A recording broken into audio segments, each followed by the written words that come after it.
Thanks for watching. Don't forget to like, comment, share and subscribe to Mufti Tariq Masood, famous scholar. بدعتیوں کے ہاں کوئی بھی قبر بنا دو نا اونچی کر کے, ایک جھنڈا لگا دو, تو اب اندر کون ہے کیا ہے اس سے غرض نہیں ہے. ایک صاحب نے مجھے یہاں تک بتایا ایک مزار ہے جس میں گدھا دفن ہے, اور ایک مجاور بیٹھا وہاں پہ ایک جھنڈے لگا کے, اور دنا دن قوالیاں چل رہی ہیں, اور کسی کو نہیں پتا بھائی یہ کوئی دامت برکاتہم نہیں ہے, یہ گدھا دفن ہے یہاں پہ. وہ گدھا بھی بولتا ہوگا یار اتنا پروٹوکول مجھے زندگی میں نہیں ملا. حقیقت ہے. تو میں نے اس سے کہا, میرا دل چاہ رہا تھا میں اس سے کہوں کہ اندر گدھا دفن ہو یا نہ ہو, باہر جتنے وہ سارے گدھے ہیں, اس میں کوئی شبہ نہیں ہے.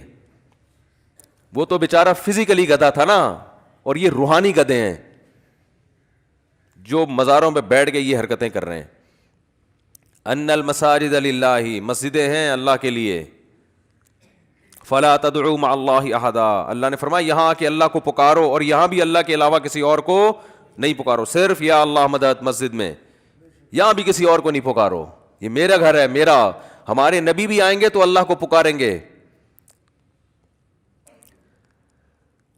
اللہ نے قرآن میں کیا فرمایا, ما کان لبشر, کسی بشر کے یہ میں کوئی یہ مجال نہیں ہے, ان یؤتیہ اللہ الکتاب والحکمہ, اللہ اسے کتاب بھی دے, حکمت بھی سکھائے, نبوت بھی دے, ثم یقول للناس کونوا عبادا لی, پھر وہ لوگوں کو اپنی طرف کھینچنا شروع کر دے.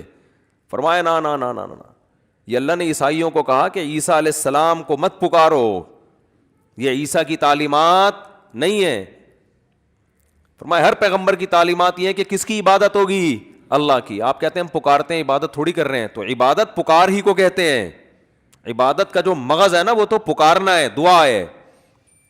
دنیا میں جتنی عبادتیں ہوتی ہیں بھگوانوں سے مانگا جاتا ہے, اٹ از کالڈ عبادت, اس کو عبادت اور ورشپ کہا جاتا ہے.